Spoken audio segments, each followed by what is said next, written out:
আসসালামু আলাইকুম রহমতুল্লাহি বারাকাতুহু। আমি শুরু করার আগে আপনাদের উপর সহানুভূতি দেখাতে চাই।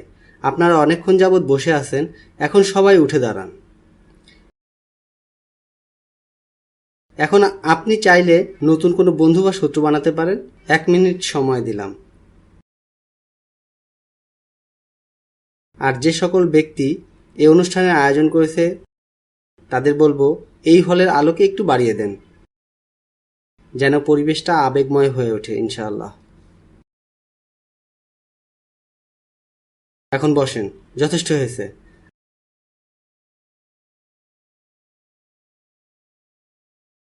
আমি শুরু করার আগে কিছু কথা না বললেই নয়। আমি অত্যন্ত কৃতজ্ঞ এবং গর্বিত এই ছুটির দিনে যা ঘটলো এখানে। আমি অত্যন্ত খুশি সকলে মিলে একসাথে এমন একটা সম্মেলনের আয়োজন করেছেন। একথা না বলে আমার চলে যাওয়া উচিত হবে না যে আমি সত্যিকারে বিমোহিত। যারা আয়োজন করেছেন তাদের একাগ্রতা, অধ্যবসায়, কঠোর শ্রম দেখে। আর অনেক তরুণ ও বৃদ্ধ একসাথে মিলে এই সম্মেলনের আয়োজন করেছেন, যাতে আমরা সকলে উপকৃত হয়েছি। এর মাধ্যমে আমরা মুসলমানরা খুবই শক্তিশালী উদ্দীপনা পেয়েছি, আর আমরা এমন সম্মেলন করতে সক্ষম। আর সুবহানাল্লাহ, এটা খুবই মহৎ প্রমাণ যে এমন অনুষ্ঠান সামনে আরও হবে। এই সংগঠনের জন্য আমি খুবই খুবই গর্বিত, আর আমি খুবই সম্মান বোধ করছি এই সম্মেলনে যোগদান করতে পেরে একজন বক্তা হিসাবে। আর এটা খুবই সহজ কাজ। আর এসব একত্র করেছেন যারা, তাদের হাজার হাজার ঘন্টা মিলিত শ্রম দিতে হয়েছে এখানে। অনেক লোক তাদের পরিবার থেকে অনেক সময়ের জন্য বাইরে ছিলেন। এখানে যারা স্বেচ্ছাশ্রম দিচ্ছে তারা তাদের চাকরি, ব্যবসা, বাড়ি, পড়ালেখা ছাড়াও অন্যান্য বিষয় ত্যাগ করে এই অনুষ্ঠানের আয়োজন করেছে। তাদের সকলের প্রতি আমি সত্যিকারের মন থেকে কৃতজ্ঞ। আমি সকল স্বেচ্ছাসেবকের জন্য দোয়া করি, আর তাদের সকলের পরিবারের জন্য। আমাকে যে বিষয়ে লেকচার দিতে বলা হয়েছে, আমরা গর্বিত ও নম্র মুসলিম, একই সাথে আমেরিকান। আমার বিশ্বাস আমরা সবাই একথা জেনেছি। আমিও দর্শক হিসেবে পিছনে ছিলাম। আমি সত্যি অভিভূত হয়েছি প্রত্যেক বক্তার বক্তৃতা শুনে। এটা সত্যিই উৎসাহ জুগিয়েছে সবাইকে, আমি সহ সবাইকে। আজ রাতে আমি আপনাদের সাথে যে বিষয় বলতে চাই আমি খুবই স্পষ্ট করে নিয়েছি। যখন আমি কোনো সমস্যা নিয়ে ভাবি, তখন আমার ক্ষুদ্র জ্ঞানে স্মরণ করতে চেষ্টা করি কোরআনে এ বিষয়ে কি আছে।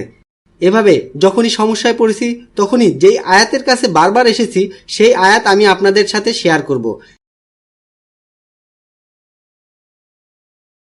এটা সূরা আল ইমরানের ক্ষুদ্র একটা অংশ।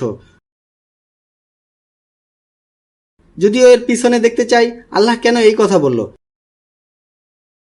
এটা হলো উহুদ যুদ্ধের পরিণামের ফল।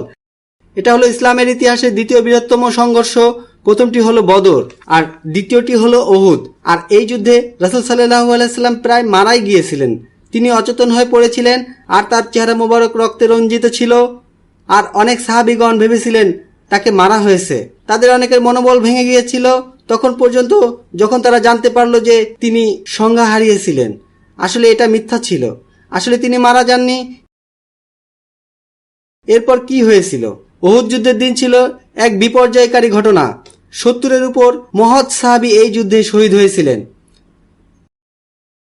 মুসলমানেরা এই যুদ্ধে পিছু হটেছিল। প্রথম দিকে তারা জয়ী হয়েছিল, কিন্তু পরে শক্তি আর কৌশলে আক্রমণে পিছু হটতে বাধ্য হয়। আর কুরআন এই দৃশ্য সম্পর্কে বলেন, তুসঈদুনা ওয়ালা তালউনা আলা আহাদিন ওয়ার রাসূলু ইয়াদউকুম ফি উখরাকুম।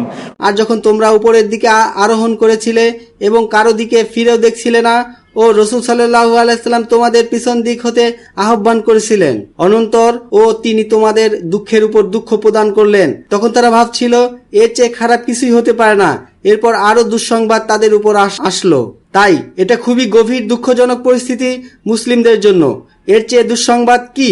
তখন মুসলমানরা পালিয়ে গেল। যারা ময়দানে টিকে থাকার চেষ্টা করেছিল তারা খুবই মারাত্মক আহত হয়েছিল। যারা পাহাড়ের উপর উঠেছিল, কুরাইশরা তাদের পেছনে ছুটেনি। তারা পাহাড়ের নিচে যারা ছিল তাদের শেষ করছিল। এর চেয়ে দুঃসংবাদ কি? যখন মুসলমানরা পালিয়ে গেল, যারা ময়দানে টিকে থাকার চেষ্টা করেছিল তারা খুবই মারাত্মক আহত হয়েছিল। যারা পাহাড়ের উপর উঠছিল কুরাইশরা তাদের পিছু ছুটেনি, তারা পাহাড়ের নিচে যারা ছিল তাদের শেষ করছিল, তারা নিজেদের জয় ঘোষণা করে ময়দান ত্যাগ করছিল। এখন যাদের হৃদয় ভেঙে গেছে, যারা অপদস্থ হয়েছিল, তারা নিজেদের ক্ষতির হিসাব করছিল, তাদের দাঁড়াবার ক্ষমতা ছিল না। যখন খবর আসলো শত্রুরা পুনরায় ভাবছে শত্রুরা ময়দানে নেই, তারা দূরে চলে গেছে, তাদের পিছনে গোয়েন্দা ছিল, তারা কতদূর পৌঁছেছে, তারা ফিরতে পারবে কিনা এসব জানার জন্য। এদিকে মুসলমানরা সকলেই কম বেশি জখম হয়েছে, তাদের মনোবল ভেঙে গেছে, তারা নিঃশেষ হয়েছে। এসব ভেবে কুরাইশরা চিন্তা করলো আমরা ফিরে গিয়ে তাদের চিরতরে নির্মূল করব, আমাদের যেন আর দ্বিতীয়বার আসতে না হয়। যদিও তারা যুদ্ধের ময়দান ত্যাগ করেছিল, তাদের যারা মেধাবী ছিল এই সিদ্ধান্ত নিল। এই কথা রটে গেল তারা ফিরে আসছে বাকি কাজ শেষ করতে। ঠিক সেই মুহূর্তে রাসূল সাল্লাল্লাহু আলাইহি ওয়াসাল্লাম বলেন তারা আসার আগেই আমরা গিয়ে তাদের আক্রমণ করব। কিন্তু এই কথা সেই সেনাবাহিনীর সামনে বলা হচ্ছে না যাদের দৃঢ় মনোবল আছে, উচ্চস্বরে তাকবীর বলছে। তিনি এমন বাহিনীর সামনে এই কথা বলছে যারা দেখেছে, তিনি নিজেও দেখেছে তার প্রিয় চাচাকে কেটে টুকরা টুকরা করা হয়েছে, অন্যদের অঙ্গহানি করা হয়েছে। তারা আরো দেখেছে বড় বড় যোদ্ধাদের কি করুণ পরিণতি হয়েছে। তাদের যে মন ভেঙেছে এটা বলার অপেক্ষা রাখে না। ঠিক সেই মুহূর্তে রাসূল সাল্লাল্লাহু আলাইহি ওয়াসাল্লাম বলছেন দাঁড়াও আর শত্রুদের ধাওয়া করো। একটু আগেই তারা শত্রুদের হতে বাঁচতে পাহাড়ে উঠেছিল, আর এখন বলা হচ্ছে ফিরে আসো। তোমরা আত্মরক্ষার জন্য চেষ্টা করেছিলে, এখন আক্রমণের জন্য প্রস্তুত হও। তাদের এই কথা বলা হয়েছে, আর এই পরিস্থিতিতে সাহাবীরা সাথে সাথে দাঁড়িয়ে যায়, প্রস্তুত হয়। তাদের তখনও রক্ত ঝরছে, এরপরেও তারা দাঁড়ায়। তারা রাসূল সাল্লাল্লাহু আলাইহি ওয়াসাল্লামের পিছে দাঁড়ায় আর বলে سمعنا وأطعنا আমরা শুনলাম, আমরা মানলাম, এখন চলেন আমরা সামনে এগিয়ে যাই। তারা ছিলেন অসাধারণ মানব। এটা ছিল এতই শক্তিশালী যে আল্লাহ সুবহানাহু ওয়া তাআলা এই অবিস্মরণীয় মুহূর্তের জন্য বাণী নাজিল করলেন। এটাই আমি আপনাদের সাথে শেয়ার করতে চাই। এই আলোচনা সম্পর্কিত কিছু বিষয় আপনাদের উপর ছেড়ে দিলাম। আমি পুরোটা ব্যাখ্যা করছি না আপনাদের জন্য, আমি আপনাদের চিন্তা করার জন্য ছেড়ে দিচ্ছি। فيه ذكركم আপনি ও আপনার সমস্যা নিয়ে কোরআন কথা বলছে। এই অবিস্মরণীয় আয়াত আমাদের উপর কিভাবে প্রয়োগ হবে বিশদ বললাম না।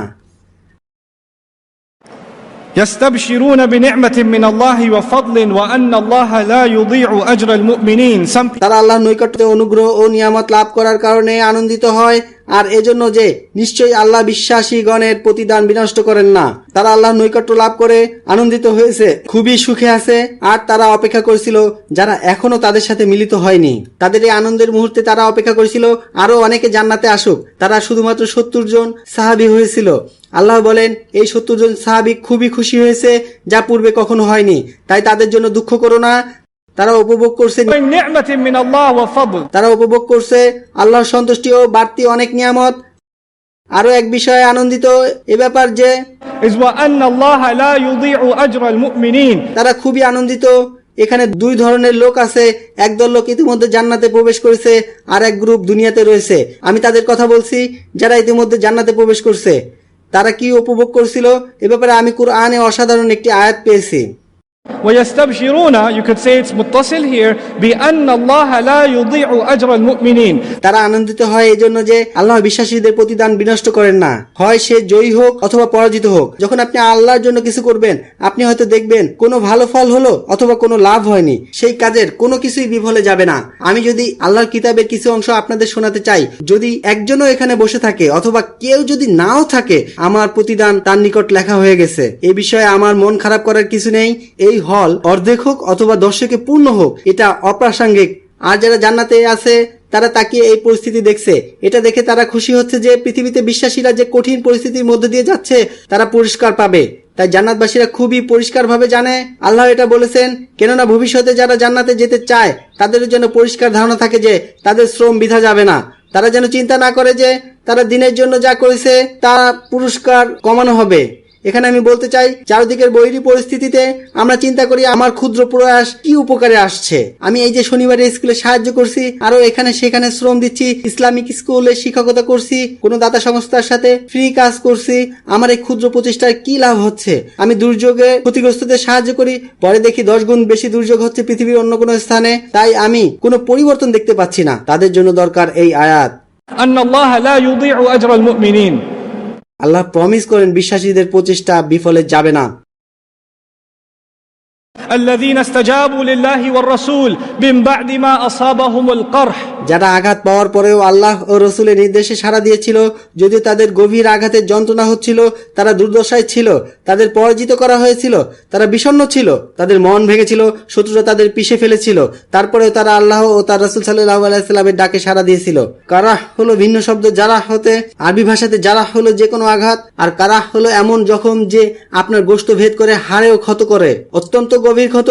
এটা খুব সহজে সারে না, হতে পারে এটা প্রাণঘাতী। এসব সাহাবীরা ছিল মারাত্মক আহত, তারপরেও তারা উঠে দাঁড়িয়েছিল।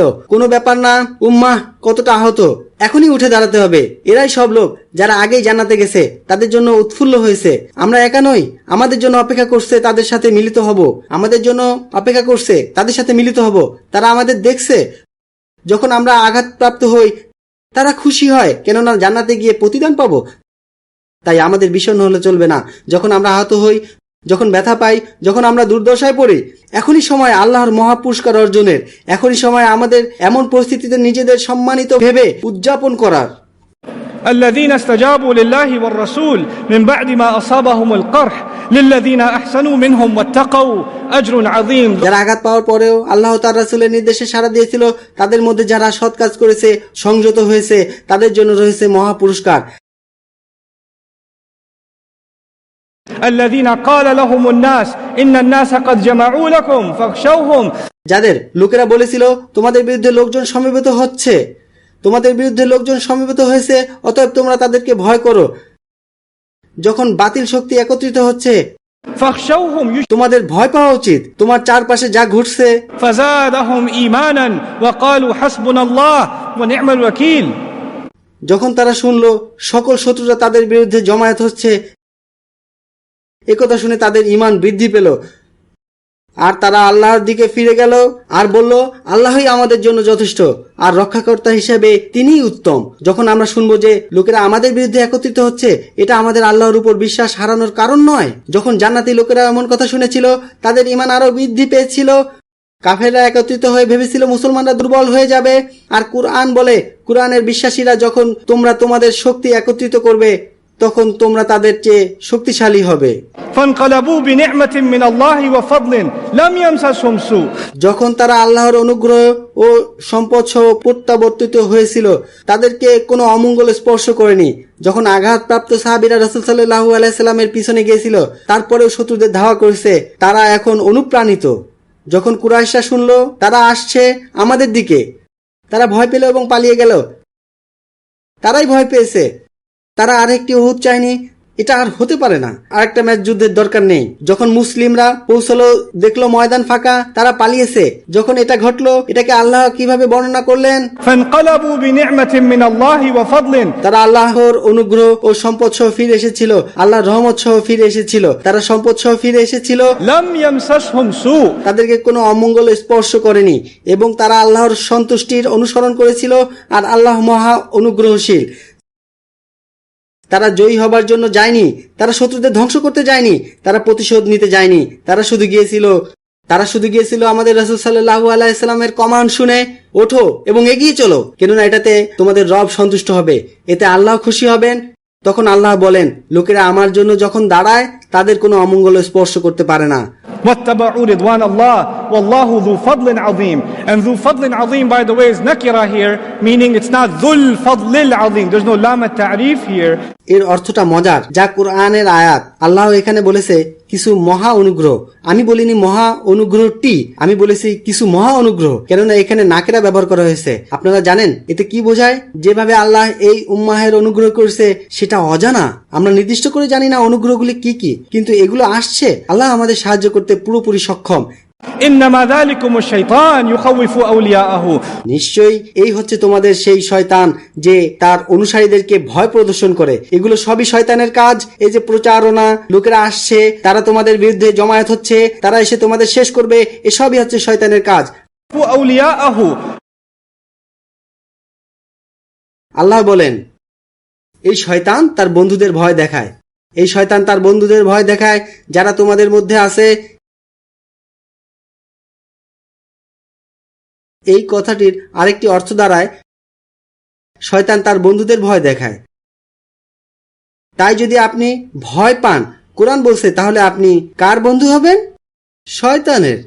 يخوف أولياءه. শয়তান শুধুমাত্র সফল হয় তার বন্ধুদের ভয় দেখানোর ক্ষেত্রে। এখানে দুটি বিষয় রয়েছে, শয়তান তার বন্ধুদের ভয় দেখায়, আর যদি আপনি ভয় পান তাহলে আপনিও তার বন্ধু হয়ে যাবেন। Party يخوف أولياءه فلا تخافوهم وخافوني إن كنتم مؤمنين. যদি তোমরা বিশ্বাসী হও তবে তাদেরকে ভয় করো না, আমাকেই ভয় করো। প্রতি মুহূর্তে আমি আপনি আল্লাহর সামনে দাঁড়াই। এটা এ কারণে নয় যে আমরা শুধু আল্লাহর ইবাদত করছি, এটা এ কারণে যে আমরা এক আল্লাহকে বিশ্বাস করি। এর কারণ হচ্ছে এটাও যে আমরা স্বীকার করছি আমরা ভয় পাই শুধুমাত্র আল্লাহকে। আমরা আল্লাহ ছাড়া কারো সামনে নত হই না, আমরা আল্লাহ ছাড়া কারো সিজদা করি না। যখন প্রতি সালাহ আমাদের মনে করিয়ে দেয় কেউ নেই, কিছু নেই, নেই কোনো রাজনৈতিক শক্তি, নেই কোনো মিডিয়া, এর কোনো কিছু ভয় আমাদের হৃদয়ে নেই, শুধুমাত্র আল্লাহর ভয় ছাড়া, এটাই হলো সাক্ষ্য দেওয়া যা আমরা প্রতি সালাতে করে থাকি। فلا تخافوهم وخافوني إن كنتم مؤمنين ولا يحزنك الذين يسارعون في الكفر. আর যারা দ্রুত গতিতে কুফরির দিকে ধাবমান হচ্ছে তুমি তাদের জন্য চিন্তিত হয়ো না। আল্লাহ বলেন তাদের সাথী হয়ো না যারা প্রচুর চেষ্টা করে, সাধনা করে অবিশ্বাসীদের নিয়ে, যারা অনেক শক্তি ক্ষয় করে ইসলামকে ধ্বংস করার জন্য, যারা অনেক পরিশ্রম করে ইমানদারদের কুফরির দিকে নিয়ে যাওয়ার জন্য, যারা সর্বদা প্রচেষ্টা করে কুফরিকে পৃথিবীতে ছড়িয়ে দিতে, আল্লাহর প্রতি বিশ্বাসকে মুছে দিতে। তারা অনেক প্রচেষ্টা করে, তাদের আছে প্রচুর টাকা, তাদের আছে অনেক সামর্থ্য, অনেক যোগ্যতা। কখনো তোমাকে যেন চিন্তিত না করে তাদের এসব কর্মকাণ্ড। لا يحزنك الذين يسارعون في الكفر. এটা কোরআনের একটা মূল বিষয়, আমরা ভুলে যাই কোরআনের মূল শিক্ষা। উস্তাদ নোমান, আপনি কি দেখেছেন তারা ওয়েবসাইটে কি করেছে? আপনি কি দেখেছেন কি ভিডিও বানিয়েছে? দেখছেন CNN কি বলছে, ফক্স নিউজ কি করছে? আপনি কেন বলেন না لا يحزنك الذين يسارعون في الكفر. তাদের এই প্রচেষ্টা, তাদের এই কৌশল আর এই প্রোপাগান্ডা যেন আপনাকে বিচলিত না করে। إنما نملي لهم ليزدادوا إثما. We're only إنهم لن يضروا الله شيئا. I love this part. إنهم لن يضروا الله شيئا. তারা এটা ভালো করেই জানে তারা আল্লাহর কোনো অনিষ্ট করতে পারবে না। আমি এই কথায় মুগ্ধ। আল্লাহ বলেন কখনো দুশ্চিন্তা করো না তাদের কৌশল, প্ল্যান, চক্রান্ত, তাদের প্রোপাগান্ডা নিয়ে। তারা কখনোই অনিষ্ট করতে পারবে না। কাকে?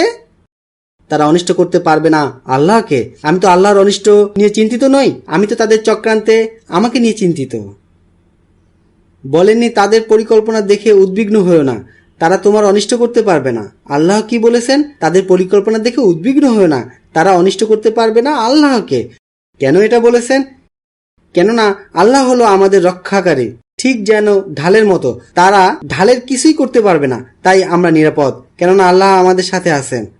তারা আল্লাহর কোনো ক্ষতি করতে পারবে না, তাই এটা নিয়ে আপনি উদ্বিগ্ন হবেন না। لأنهم لن يضروا الله شيئا. তাহলে কেন আল্লাহ তাদের সুযোগ দিলেন?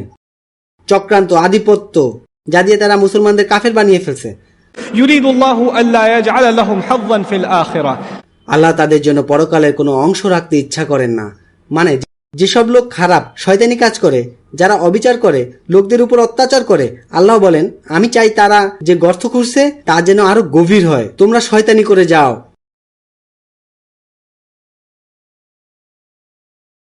কেন কিছু লোক এত শয়তান? কেন আল্লাহ তাদের সুযোগ দিয়েছেন? তুমি এই শয়তানি করতে চাও, করে যাও, এগিয়ে যাও। ولهم عذاب عظيم. এবং তাদের জন্য কঠোর শাস্তি রয়েছে। তাদের বরং ভয় না পেয়ে তাদের পরিণতির কথা ভাবা উচিত। তারা নিজেরা নিজেদের গর্ত খুঁড়ছে। إن الذين اشتروا الكفر بالإيمان. এখন লক্ষ্য করেন এই অংশ। এখন তিনি মনোনিবেশ করতে বলছেন আমাদেরকে নিজেদের মধ্যে। নিশ্চয়ই যারা বিশ্বাসের পরিবর্তে অবিশ্বাস ক্রয় করেছে, যারা শত্রুদের চাপের মধ্যে থেকে বলে ইসলাম পালন করা খুবই কষ্ট, আমি এটা মানতে পারছি না, আমি এটা মেনে নিতে পারছি না যে লোকেরা আমার দিকে কিভাবে তাকায়, লোকেরা আমাকে নিয়ে কি ভাবছে, বরং আমি নমনীয় হয়ে অবিশ্বাসীদের মতো জীবনযাপন করি যেন আমি ভালো অনুভব করি। আল্লাহ তাদের জন্য বলেন لن يضروا الله شيئا. তুমি কি ভাবো তারা আল্লাহর কোনো অনিষ্ট করতে পারবে না? ولهم عذاب أليم. এবং তাদের জন্য রয়েছে যন্ত্রণাদায়ক শাস্তি। এটা তাদের জন্য যারা দিনকে বিক্রি করে। ولا يحسبن الذين كفروا إنما نملي لهم ليزدادوا إنما نملي لهم خير لأنفسهم. যারা অবিশ্বাস করেছে তারা যেন এটা ধারণা না করে যে আমি তাদের এই সুযোগ দিয়েছি। কখনো এটা ভাবা যাবে না যে তাদের যে সুযোগ সুবিধা দিয়েছে তা তাদের জন্য ভালো। আমি এখানে একটা উদাহরণ দিতে চাই যেন আপনাদের আয়াতটি বুঝতে সুবিধা হয়।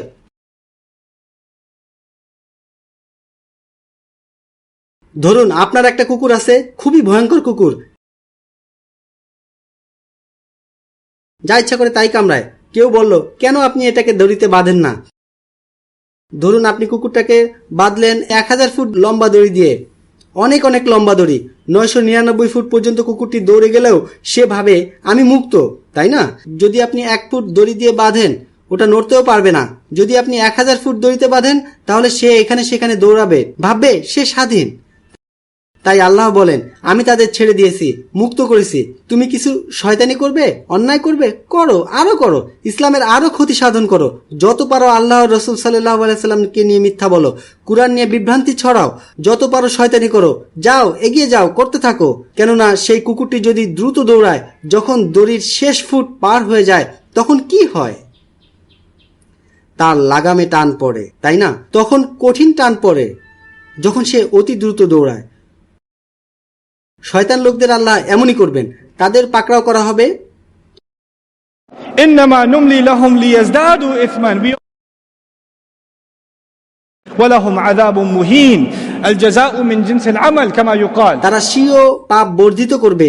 এছাড়া আমি তাদেরকে অবসর প্রদান করিনি, তাদের জন্য অপমানজনক শাস্তি রয়েছে। কেন আল্লাহ বলেন অপমানজনক শাস্তি?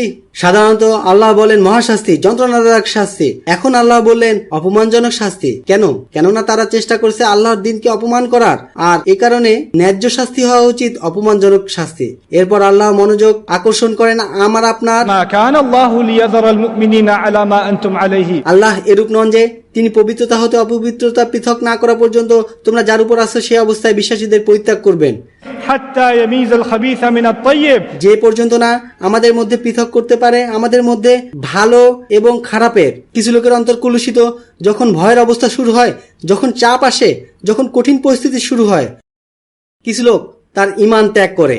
যাদের অন্তর কলুষিত তারা এটা সহ্য করতে পারে না।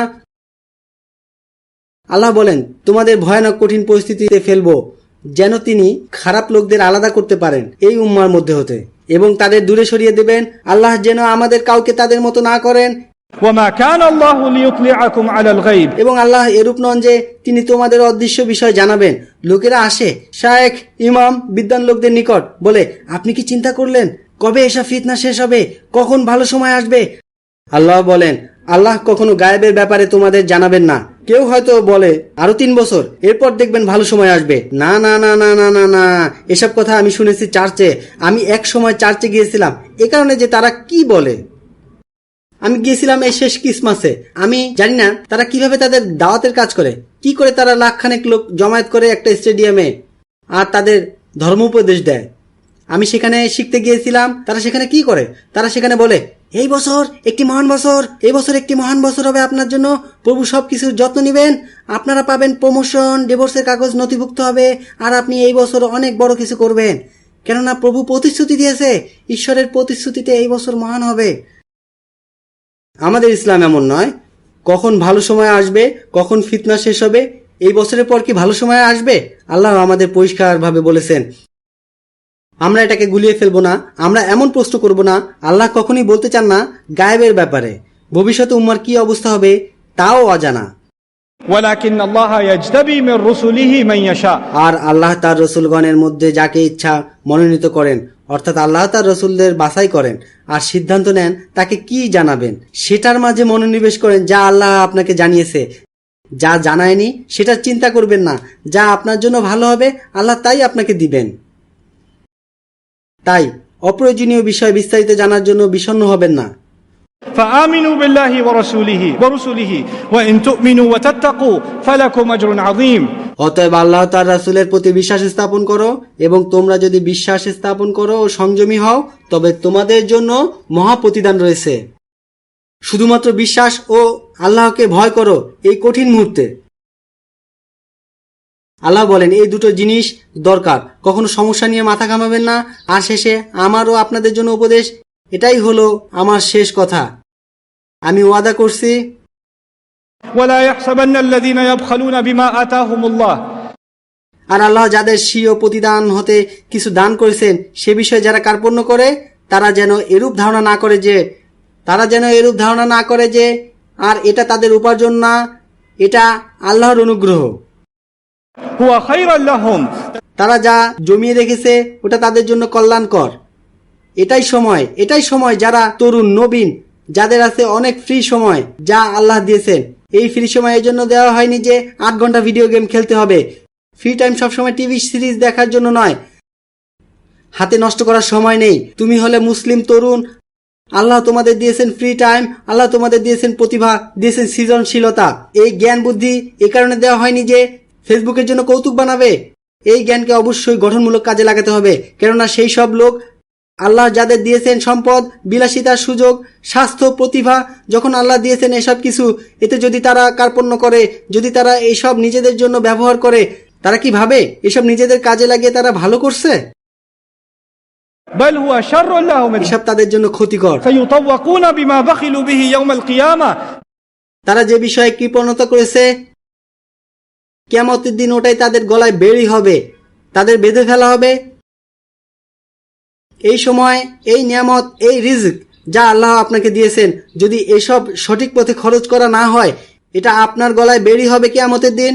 আল্লাহ আমাদের তাদের মতো না করুক। ولله ميراث السماوات والأرض. আল্লাহ নবমণ্ডল ও ভূমণ্ডলের সত্ত্বাধিকারী। এই দুনিয়ার সম্পদ কি কাজে দিবে? আল্লাহ আমাকে আপনাকে স্মরণ করিয়ে দিচ্ছেন, যা কিছুর মালিক আমি, যা কিছুর মালিক আপনি। যা কিছু আমি এই জীবনে উপভোগ করি, আমি এসব ধরে রাখতে পারবো না। দিন শেষে আমি মাটিতে মিশে যাব, অন্য কেউ আমার গাড়ি চালাবে। আমি কবরে থাকবো, কেউ আমার কাপড় পরবে। আর এটাও বলি যে আমার গাড়ি যে চালাবে তাকেও একদিন কবরে যেতে হবে। কেউ হয়তো 100 বছর পর এই বাড়িতে বসবাস করবে, কেউ হয়তো গাছের ফল খাবে যে গাছ আমি বাড়ির পিছনে লাগিয়েছিলাম। এসব কিছুই আমার না। আর যখন সকল সময় শেষ হবে, তখন সকল কিছুর উত্তরাধিকারী হবে আল্লাহ। এসবই আল্লাহর, কেননা সবাই চলে যাবে। এই বস্তুগত পৃথিবী যে অস্থায়ী, সেটা উপলব্ধি করতে হবে। আপনার লক্ষ্য যেন কখনো জড়বাদী না হয়, আপনার আকাঙ্ক্ষা যেন না হয় চিন্তা করেন আল্লাহ আপনাকে এই ফিতনায় পাঠিয়েছে, আপনাকে উদ্বিগ্ন হতে হবে শুধুমাত্র আল্লাহর জন্য কি করতে পারলাম। আপনার সামর্থ্য কাজে লাগান, এই দুনিয়ায় এটা খরচ করেন, আপনার সেরাটা করেন। আর বলতে হচ্ছে যদি সব কাজে লাগান এই জীবনের জন্য, তাহলে পরকালীন জীবনে এসব আপনার গলায় বেড়ি হবে। এটা আপনাকে পাকড়াও করবে, এটা আপনাকে ধ্বংস করে ফেলবে। আমাদের দিন খুবই সুন্দর, কি সুন্দর ব্যালেন্স করা। আমরা কি পাবো আখেরাতে, কি পাবো দুনিয়াতে, এই দুইয়ের সম্মেলন। আমরা শুধু আখেরাতের মানুষ নই, আমরা শুধু দুনিয়ার মানুষ নই, আমরা হলাম ربنا آتنا في الدنيا حسنة وفي الآخرة حسنة وقنا عذاب النار. তাই আল্লাহর কথা শেষ করে আমার কথাও শেষ করব। والله بما تعملون خبير. যা তোমরা করছো আল্লাহ সেই বিষয়ে পূর্ণ খবর রাখেন। এই কথাটি উম্মার জন্য। আমি জানি তুমি কি করছো, আমি জানি যখন তুমি আঘাতপ্রাপ্ত হয়েছিলে তখন কি করেছিলে। আমি জানি কেউ থাকুক আর না থাকুক, তুমি জান্নাতি মানুষ। আমি সিরিয়াসলি নিজে স্মরণ করতে চাই এবং আপনাদের স্মরণ করিয়ে দিতে চাই, এই কোরআন হলো জীবন্ত দলিল। এটা হলো প্রাণবন্ত সজীব বই। এটা অনুপ্রাণিত করে, শক্তি যোগায়, কিছু সময় এটা ভয় দেখায়, কিছু সময় আপনাকে ঠিক করে সঠিক পথে আনার জন্য। এটা শুধু ওষুধ নয়। যেমন আধুনিক দর্শন বলে ধর্ম হলো মেসেজ করার জন্য রঙিন পাথরের মতো। যদি আপনি ধর্মে ফিরে যান তবে আপনি নিজে ভালো বোধ করবেন। হ্যাঁ, আল্লাহর কিতাব আপনাকে ভালো বোধ করার সাহায্য করবে, কিন্তু কিছু সময় সোজা পথে চলার জন্য আপনার প্রয়োজন হয় একটা চড়ের। আর আল্লাহ এই কিতাব আপনাকে তাই দিবে, আপনার যা প্রয়োজন এটা তাই দিবে। কেননা আল্লাহ হলো আমাদের রব, সে আমাদের মালিক। তিনি এমন ভাবে কোরআন তৈরি করেননি যে আপনার শুধু ভালো লাগবে, তিনি এমন বাণী দিয়েছেন যা আপনার প্রয়োজন। আপনার অন্তরে কি প্রয়োজন, আর এই সময় আল্লাহ উম্মার জন্য বলেন এই ফিতনার মাঝে মেরুদণ্ড সোজা করে দাঁড়াও, শক্তিশালী হও, কাউকে ভয় করো না, আল্লাহকে প্রমাণ দিন নিজেকে, আর আপনার কোনো কাজ বৃথা যাবে না। আল্লাহ আমাদের উম্মাহকে সাহায্য করো। আর কোনো সন্দেহ নেই যে তরুণেরা খুব কঠিন সময় পার করছে। আমি যখন তরুণ ছিলাম এমন সময় পার করিনি। এখন অনেক কঠিন হিংসাত্মক সময় পার করতে হচ্ছে। আল্লাহ তাদের আত্মবিশ্বাস বাড়িয়ে দিয়ে ইমানের রেনেসা ঘটাক সারা বিশ্বের, সারা দুনিয়ার মুসলমানদের মধ্যে, সত্যি সারা দুনিয়ায়। আমি অনেক দোয়া করি আমেরিকান মুসলমান তরুণদের জন্য, তারা যেন এমন আলো হয় যার নূর সারা দুনিয়ার উম্মার মাঝে ছড়িয়ে পড়ে। আর তাদের অনেকে দর্শক সারিতে আছে, আমার দোয়া তাদের সাথে আছে। আমি তোমাদের জন্য অনেক অনেক গর্বিত। তাই বিগত দিনে কি ভুল করেছো আর পিছনে মূল্যবান কি হারিয়েছো এসব ঠিক আছে, এখনো নিঃশ্বাস আছে, মানে আল্লাহর এখনো তোমার উপর আশা আছে। আল্লাহর যদি উদ্দেশ্য না থাকতো তাহলে তুমি নিঃশ্বাস নিতে পারতে না। সত্য হলো আল্লাহর জীবন দিয়েছেন কারণ আল্লাহ তোমাদের থেকে কিছু চান। এটা একটা নতুন দিন, এটা একটা নতুন করে শুরু করার সময়। আসো, প্রমাণ করো নিজেকে আল্লাহর নিকট, আর দেখাও কি ভালো আমরা বয়ে আনতে পারি এই পৃথিবীর জন্য। বারাকাল্লাহু লি ওয়া লাকুম। আসসালামু আলাইকুম ওয়া রাহমাতুল্লাহি ওয়া বারাকাতুহু।